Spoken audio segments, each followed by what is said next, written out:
Hello and welcome to Millennium News Hour. I am Tanziba Naurin. In today's bulletin, we will present top and trending news from across the nation and the world. Let's begin with the headlines of the day.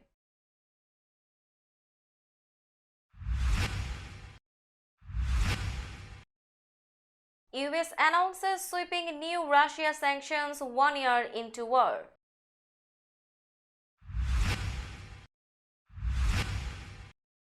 US commits $2 billion in drones ammunition aid to Ukraine.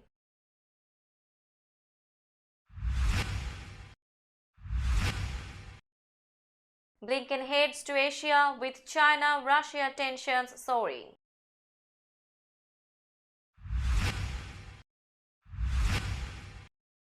Snow, rain slam California as Michigan shivers without power.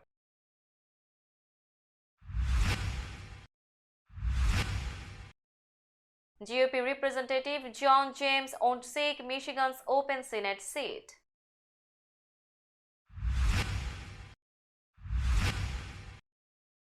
Florida man pleads guilty to supporting IS extremist group.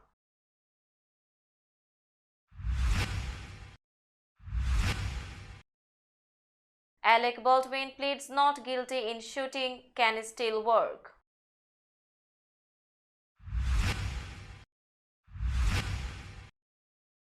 Two Pakistani brothers home after release from Guantanamo.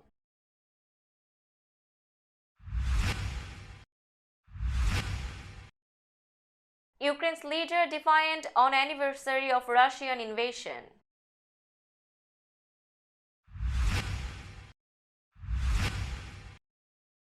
Russians mark Ukraine war anniversary with flowers, arrests.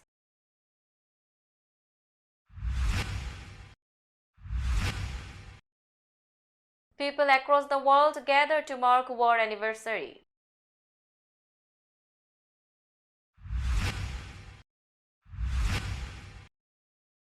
Ukraine tensions flare at G20 finance meetings in India.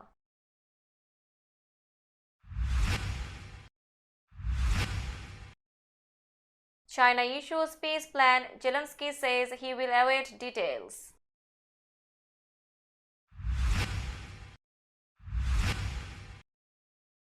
Turkey starts work to build homes in two earthquake-hit towns.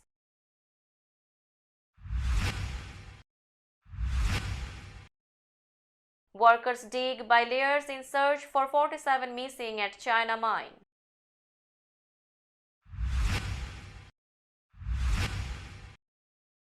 North Korea says it fired cruise missiles as rivals trained.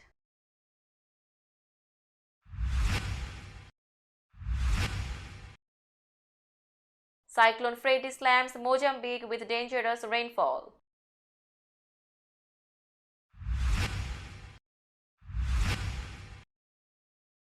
Swiatek defeats Gulf again, advances to Dubai final.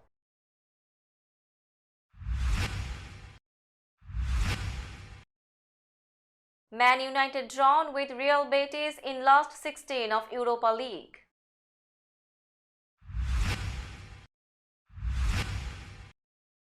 And Serena Williams to receive honor at NAACP Image Awards.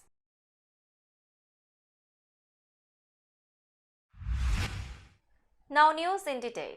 The US announced a new round of sanctions on Russian firms, banks, manufacturers and people Friday, aiming them at entities that helped Russia evade sanctions earlier in the year-old war against Ukraine.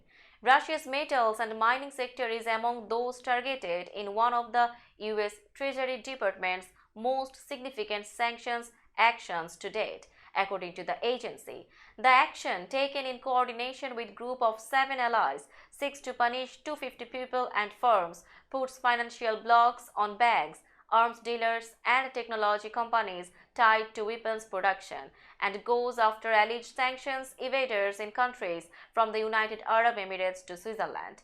Our sanctions have had both short-term and long-term impact, seen acutely in Russia's struggle to replenish its weapons and in its isolated economy, Treasury Secretary Janet Yellen said in a written statement. Our actions today with our G7 partners show that we will stand with Ukraine for as long as it takes. Yellen is attending the G20 finance ministers meetings in Bangalore, India this week.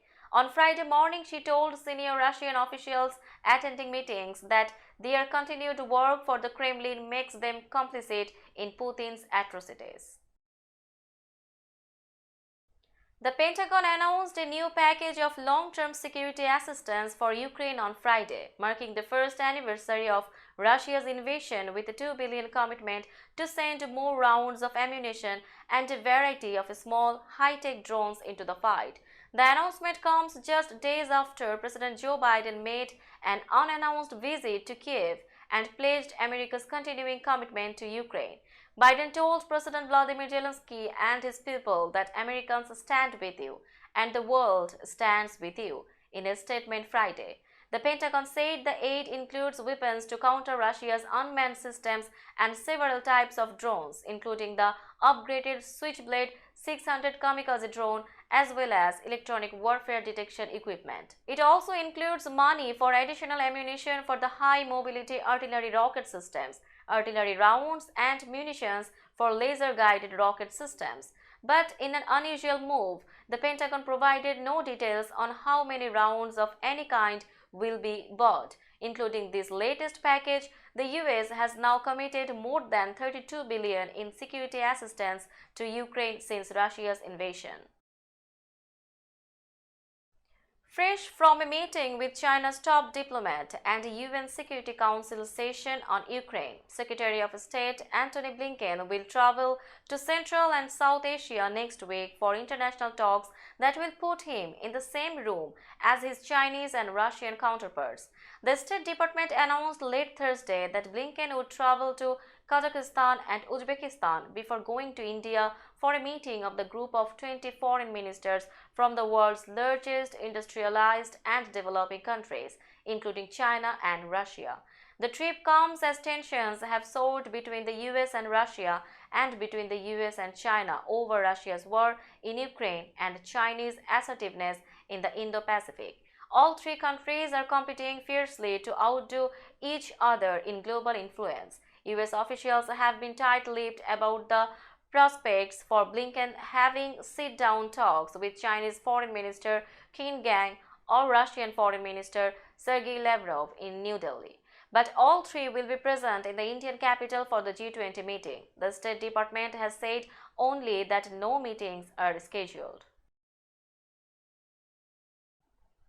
California and other parts of the West faced heavy snow and rain Friday from the latest winter storm to pound the US, while thousands of people in Michigan shivered through extended power outages brought by one of the worst ice storms in decades. The National Weather Service warned of a cold and dangerous winter storm that would last through Saturday in California. Blizzard warnings were posted in the Sierra Nevada and Southern California mountain ranges, where as much as 5 feet of snow was expected. Interstate 5, the West Coast's major north-south highway, was shut down south of the Oregon border as snow fell to the floor of the Sacramento Valley and in a high mountain pass north of Los Angeles, where blizzard warnings were in effect. Smaller roads also closed. "You don't want to be on the road," weather forecaster Belen Leon told NBC4 in Los Angeles. Forecasters warned of severe thunderstorms that could create water spouts off the Southern California coast. A blizzard warning was to go into effect in part of Nevada later in the day. Republican Representative John James filed paperwork Friday to run for re-election to his Detroit area House seat, opting against a campaign for the Senate seat being vacated by Democrat Debbie Stabenow in 2024. James, a 41-year-old first-term representative and rising star in the party, had been considered one of Republicans' most promising potential Senate candidates. He ran unsuccessfully for the Senate twice before, losing to Stabenow in 2018 and to Democratic Senator Gary Peters in 2020. Those two statewide bids raised James' name recognition before he won his House seat in last year's midterms, becoming Michigan's first black Republican member of Congress. He has been a frequent guest on conservative media outlets and a strong fundraiser. Step now announced in January that she would not seek a fifth term, raising the stakes of the contest in the presidential battleground state and giving new hopes to Republicans as they try to retake control of the Senate in 2024. Democrats currently hold a 51-49 advantage in the chamber. A Florida man accused in 2020 of plotting terror attacks in the US and acquiring an arsenal of weapons has pleaded guilty to attempting to provide material support to the Islamic State extremist group. Mohammed al-Azhari, a 25-year-old US citizen, also agreed Thursday to accept an 18-year prison sentence during the plea hearing before US Magistrate Judge Anthony Purcell in Tampa Federal Court. A formal sentencing date has not been set. Al-Azhari admitted in court papers that he scouted potential terrorism targets in the Tampa Bay area, sought to acquire multiple weapons, and pledged an oath of allegiance to the Islamic State. The FBI recorded many conversations between al-Azhari and confidential or undercover sources in which he discussed avenging imprisoned Islamic State fighters and using violence to oppose US military actions in the Middle East. Actor Alec Baldwin has pleaded not guilty to felony charges of involuntary manslaughter in the shooting death of a cinematographer on the set of a Western movie and waived his first formal court appearance. In court documents filed Thursday, Baldwin and a weapons supervisor were charged last month with felony involuntary manslaughter in the shooting death of cinematographer Helena Hutchins, who died shortly after being wounded during rehearsals at a ranch on the outskirts of Santa Fe in October 2021. Baldwin agreed to forego a hearing to have his rights explained to him.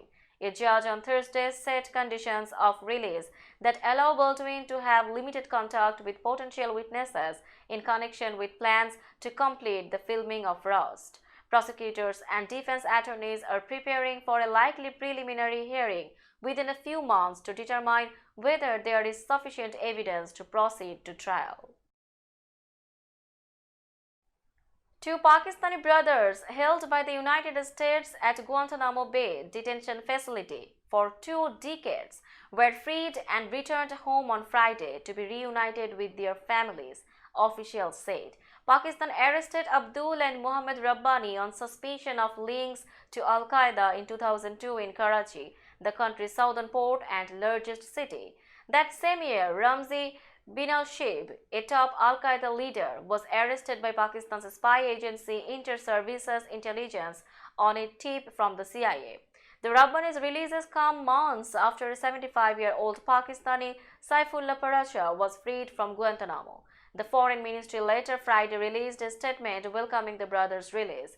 "We are pleased that these Pakistani nationals have finally reunited with their families," the ministry said, adding that it had coordinated an extensive interagency process to facilitate repatriation of the 2 brothers. Earlier in the day, Pakistani lawmaker Mushtaq Ahmed Khan, chairman of the Human Rights Committee in the upper house of Pakistan's parliament, tweeted that the Rabbanis had landed at the Islamabad airport. Now it's time for global updates.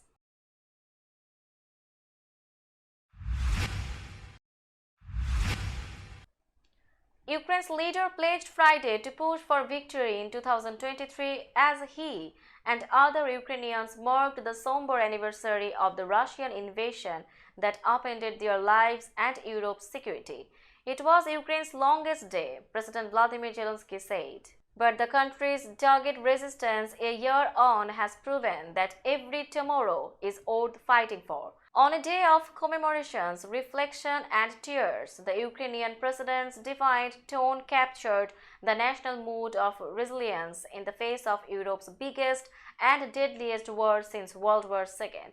Zelensky, who has himself become a symbol of Ukraine's refusal to bow to Moscow, said Ukrainians proved themselves to be invincible during a year of pain, sorrow, faith, and unity. "We have been standing for exactly 1 year, Zelensky said. February 24, 2022, he said, was the longest day of our lives. the hardest day of our modern history. We woke up early and haven't fallen asleep since.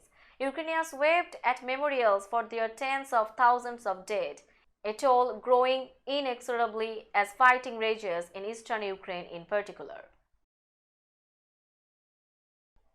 Russians in Moscow and other cities brought flowers to Ukrainian poets and held one-person pickets with anti-war slogans Friday to mark the first anniversary of Moscow's invasion of Ukraine. Russian media and civil rights groups reported at least a dozen detentions, part of the Kremlin's sweeping crackdown on dissent that has spiked to unprecedented levels since the start of the war. At least 8 people were detained in Yekaterinburg, Russia's fourth largest city, according to OVD Info, a legal aid group that tracks political arrests. They all had brought flowers to the city's monument to victims of political repression, the group said. Online news outlet SOTA filmed at least 7 people getting detained in St. Petersburg after they brought flowers to a monument for the renowned Ukrainian poet Taras Shevchenko. Footage posted by the outlet showed a police officer explaining to a couple that they had violated coronavirus restrictions. SOTA also reported a person detained in Moscow, where people flocked to the monument of Lizia Ukrainka, another renowned Ukrainian poet, to lay flowers. A contingent of police officers monitored the group but left mostly didn't interrupt. 5 people were detained in the Siberian city of Brno, according to the Sibir.Really news outlet, including a man who picketed a central square with a placard reading, "Stop being silent." In another Siberian city, Komsomolsk on Amur, a woman was detained for protesting with a banner that read, "We are mourning, forgive us, we screwed up our country," the outlet reported. World landmarks were lit up in the colors of Ukraine's national flag as people across the globe threw their support behind the country Friday on the anniversary of Russia's full-scale invasion. The Empire State Building, the Eiffel Tower, and Sydney Opera House gleamed in yellow and blue in solemn remembrance of the outbreak of the war on February 24, 2022. The conflict has affected economies worldwide, bringing shortages of energy, grain, and fertilizer, and the date drew people to peace rallies and other events in the Middle East, Asia, and Latin America, as well as Europe. Among the memorials, stands, and ceremonies, a wrecked Russian tank was put on display in Berlin. A bloody cake with a skull on top of it was left in Belgrade Street. Ukraine's flag was held aloft amid tears in the sizzling Bangkok sun, and Japanese monks prayed for the dead. A rusting T-72 tank was placed outside the prominent Russian embassy building on the German capital's Unter den Linden Boulevard. The tank was struck in the Kiev region in the early stages of the war, which began on February 24, 2022. It was taken to Berlin by a private group, which said that the Ukrainian Defense Ministry's Military History Museum loaned it. Destroyed Russian armor litters parts of Ukraine after months of battlefield setbacks for the Kremlin's forces. European Union officials on Friday pledged continued support to millions of Ukrainian refugees as they also marked the anniversary of the Russian invasion. Tensions over Russia's war on Ukraine flared Friday at meetings of financial chiefs of the Group of 20 leading economies, where geopolitics affected the atmosphere, if not the agenda of the gathering in the Indian technology hub of Bangalore. U.S. Treasury Secretary Janet Yellen condemned the illegal and unjustified war against Ukraine at a session attended by Russian officials and reiterated calls for G20 nations to do more to support Ukraine and hinder Moscow's war effort. I urge the Russian officials here at the G20 to understand that their continued work for the Kremlin makes them complicit in Putin's atrocities, Yellen said. They bear responsibility for the lives and livelihoods being taken in Ukraine and the harm caused globally.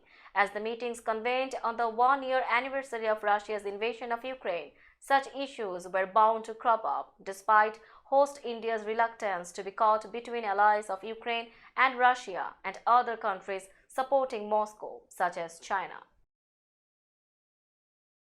Ukrainian President Vladimir Zelensky gave qualified support Friday for China's new pronouncements about the war in his country, saying Beijing's interest is not bad and might be useful in isolating Russia. Our task is to gather everyone to isolate the one, Zelensky told a news conference on the first anniversary of the Russian invasion. China has shown its thoughts. I believe that the fact that China started talking about Ukraine is not bad. But the question is what follows the words. The question is in the steps and where they will lead to. China called for a ceasefire and peace talks between Ukraine and Russia in a vaguely worded proposal released Friday that analysts said was unlikely to deliver results. Beijing claims to have a neutral stance in the war that began 1 year ago, but has also said it has a no-limits friendship with Russia and has refused to criticize Moscow's invasion of Ukraine or even refer to it as an invasion. It has accused the West of provoking the conflict and fanning the flames by providing Ukraine with defensive arms. Zelensky said there were points in the Chinese proposals that he agreed with, and there are those that we don't. Turkish authorities on Friday said preliminary work has started to build housing for people left homeless by the massive earthquake that hit parts of the country and neighboring Syria, killing tens of thousands. Murat Kurum, the Minister for the Environment, Urbanization and Climate Change, said on Twitter that excavations were taking place in the towns of Nurdagi and Islahiye in Gaziantep province, where the government plans to build an initial 855 homes. The work comes less than 3 weeks after the magnitude 7.8 quake struck, killing more than 47,000 people in Turkey and Syria, the vast majority in Turkey. Turkish authorities say some 173,000 buildings containing around 534,000 apartments or other units either collapsed or were severely damaged in the February 6 quake, and other strong tremors likely linked to it. Turkish President Recep Tayyip Erdogan, who faces tough elections in either May or June, has promised to reconstruct homes within the year, although critics have warned that moving too fast could just lead to the erection of more substandard homes. Work crews trying to find 47 people missing after a collapse at an open-pit mine in northern China have had to change their excavation methods to avoid causing more landslides, state media reported Friday. 6 people have been confirmed dead and 6 injured people have been rescued at the mine in Inner Mongolia's Alsa Lake as of Thursday night, broadcaster CCTV said. With a large collapsed area at the mine, the digging done by backhoes and bulldozers can risk more collapses. The crews are excavating by layers and making trapezoid-shaped descents to carry on their search from both sides of the mountain in an adjustment of their rescue plans, the report said. On Friday, heavy machines were seen working on the top level of the collapsed site, searching for trapped vehicles and missing persons. It is very challenging to conduct rescue work, Li Zhongding, head of Alsa Lake in Inner Mongolia, told CCTV. Rescue workers from everywhere, including those in neighboring regions, are rushing to the site. CCTV said 1,160 rescuers were currently at the scene. They were seen using heavy machines, shovels, and rescue dogs in their search for miners. China's President Xi Jinping has called for an all-out search and rescue effort. North Korea said Friday it test-fired long-range cruise missiles off its eastern coast a day earlier, adding to a provocative streak in weapons demonstrations as its rivals step up military training. The launches, which were later confirmed by South Korea's military, were intended to verify the reliability of the missiles and the rapid response capabilities of the unit that operates those weapons, North Korean state media said. The launches took place as the US and South Korea held a simulation in Washington aimed at sharpening their response to North Korean nuclear threats. Pyongyang's official Korean Central News Agency said the 4 missiles flew for nearly 3 hours after being launched from the northeastern coast, drew oval and figure-8 patterns above the sea, and showed they can hit targets 2,000 kilometers away. South Korea's Joint Chiefs of Staff said the flight details announced by North Korea had discrepancies with the readings by US and South Korean intelligence assets, but it didn't elaborate. It said the allies were continuing to analyze the launches. Tropical cyclone Freddy dumped dangerous and exceptional rainfall levels over Mozambique Friday as the long-lasting weather system continued to wreak havoc across southern Africa. The United Nations Weather Agency said Freddy made landfall in the coastal town of Vilanculas with wind speeds of 113 kilometers and is now classified as an intense tropical cyclone after picking up speed over the Mozambique Channel. The cyclone is projected to weaken as it barrels through southern Africa but still poses serious risk of heavy rainfall to the neighboring nations of Zimbabwe, South Africa, Zambia, Malawi and Botswana, according to the Regional Weather Center in Reunion. Now it's time for business news.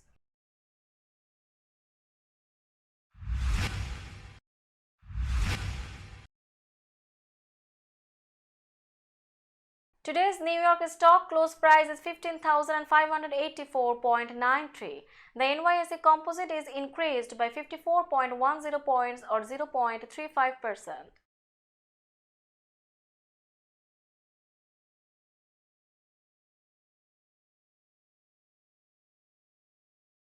Tokyo stock close price is 27,453.48. The Nikkei 225 index is increased by 349.16 points or 1.29%.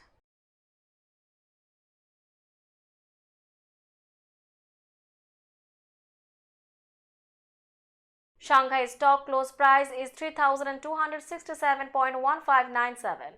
The Shanghai Composite Index is decreased by 20.32 points or 1.62%.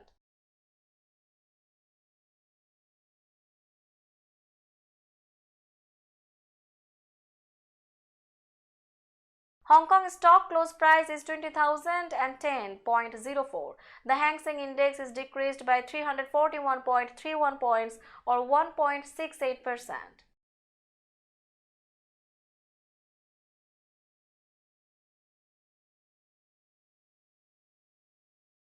Bombay stock close price is 59,463.93. The Sensex index is decreased by 141.87 points or 0.23%.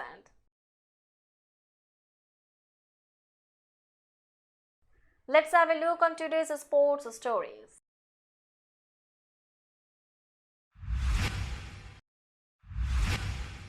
Top-ranked Iga Swiatek stayed undefeated against Coco Gauff, beating the American teenager 6-4, 6-2 to reach the final at the Dubai Championships on Friday.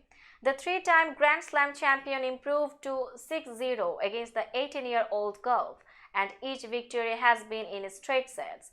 The Pole beat Gauff in last year's French Open final. Barbora Krejcikova, the 2021 French Open champion, will face number 3 Jessica Pegula of the United States in the other semi-final. Swiatek beat Pegula last week to retain her Qatar Open title. Manchester United was paired with Real Betis in the round of 16 of the Europa League on Friday, giving the 2017 champions another Spanish opponent after eliminating Barcelona. United will host the 5th-place Spanish team on March 9 in the first leg at Old Trafford, where Barcelona was beaten 2-1 on Thursday to complete a 4-3 aggregate victory. That made it 2 seasons running that Barcelona hasn't come close to fighting for a Europa League title after failing to even advance from the Champions League group stage. Serena Williams will be honored for her tennis achievements, business success and efforts to uplift the community at the NAACP Image Awards this weekend. The NAACP announced Thursday that Williams will receive the Jackie Robinson Sports Award during the ceremony, which will air live Saturday on BET. The award recognizes individuals in sports for high achievement in athletics, along with their pursuit of social justice, civil rights, and community involvement. Previous honorees include Michael Jordan, LeBron James, Stephen Curry, Magic Johnson, Wilmer Rudolph, and the Harlem Globetrotters. Let's have a look on today's weather forecast.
That's all in today's news. Keep watching Millennium News 24 for latest updates. Millennium TV USA and Millennium News 24 network is transmitted and available to be watched free for all at TVs such as Sony, Samsung, LG, Roku TV, Amazon TV and Apple TV. And also in all European countries and Australia, available with Sky Network, Worldwide Jagu TV, Radiant IPTV, Worldwide Jagu BD Network and Horizon Satellite globally.